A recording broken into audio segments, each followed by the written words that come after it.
जैसे कि हमने अपने पिछले वीडियो में देखा, डाइजेशन के एंड प्रोडक्ट्स जैसे कि ग्लूकोज, अमीनो एसिड्स, विटामिन और मिनरल्स हमारे शरीर द्वारा एब्जॉर्ब किए जाते हैं। ये सब स्मॉल इंटेस्टाइन में होता है। स्मॉल इंटेस्टाइन के उन हिस्सों को जेजुनम और इलियम कहा जाता है जहां ज्यादातर एब्जॉर्प्शन होता है।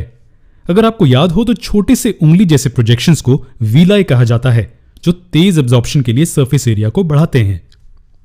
खाना जो डाइजेस्ट हो चुका है वो अब शरीर के अंदर है और अब वो बॉडी सब्सटेंसेस में बदल जाएंगे जो ऑर्गेनिज्म का एक हिस्सा बन जाएंगे। इसे असिमिलेशन कहा जाता है।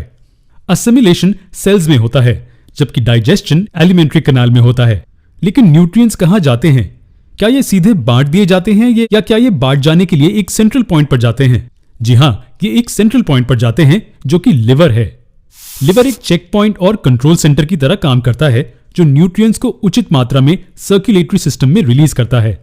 हमारे पिछले वीडियो में हमने ये भी देखा था कि लिवर बाइल को सिक्रीट करता है जो फैट को डाइजेस्ट करने में मदद करता है। लेकिन इसका मुख्य फंक्शन स्मॉल इंटेस्टाइन में एब्जॉर्ब हुए न्यूट्रिएंट्स को प्रोसेस करना है। लेकिन शरीर द्वारा अलग अलग न्यूट्रिएंट्स कैसे उपयोग किए जाते हैं?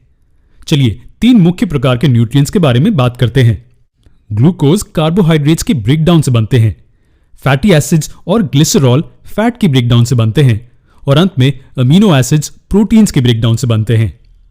ये न्यूट्रिएंट्स के 3 मुख्य प्रकार हैं जो ब्रोकन डाउन फॉर्म में हैं और शरीर में एब्जॉर्ब होने के लिए तैयार हैं। लेकिन ग्लूकोज के साथ आखिर क्या होता है?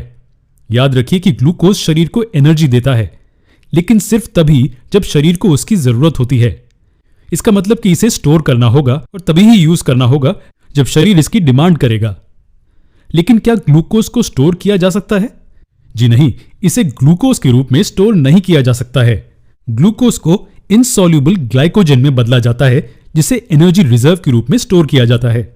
जी हां, लिवर ग्लूकोज को ग्लाइकोजन में बदलता है जो कि स्टोर किया जाता है। लेकिन शरीर को ग्लूकोज की जरूरत है ना? खैर, जब शरीर डिमांड करता है तो ग्लाइकोजन फिर से ग्लूकोज में कन्वर्ट हो जाता है। जी हां, ग्लूकोज को स्टोर किए जाने के लिए ग्लाइकोजन में बदल दिया जाता है और उचित समझे जाने पर वापस ग्लूकोज में बदल दिया जाता है और अधिक ग्लूकोज लिवर द्वारा फैट्स में बदल दिए जाते हैं जो एडिपोज टिश्यू में स्टोर किए जाते हैं। ये ग्लूकोज के असिमिलेशन को पूरा करता है।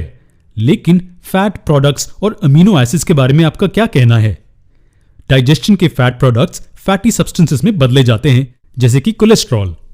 फैटी एसिड्स और ग्लिसरॉल एनर्जी रिजर्व्स के रूप में काम करते हैं और स्किन के नीचे या ऑर्गन्स के आसपास स्टोर किए जाते हैं।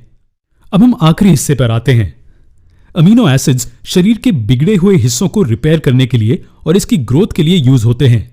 जरूरत से ज्यादा अमीनो एसिड स्टोर नहीं किए जा सकते और यूरिया में बदल जाते हैं जो यूरिन के रूप में बाहर निकाल दिया जाता है। तो कुछ इस तरह से खाना शरीर में असिमिलेट होता है।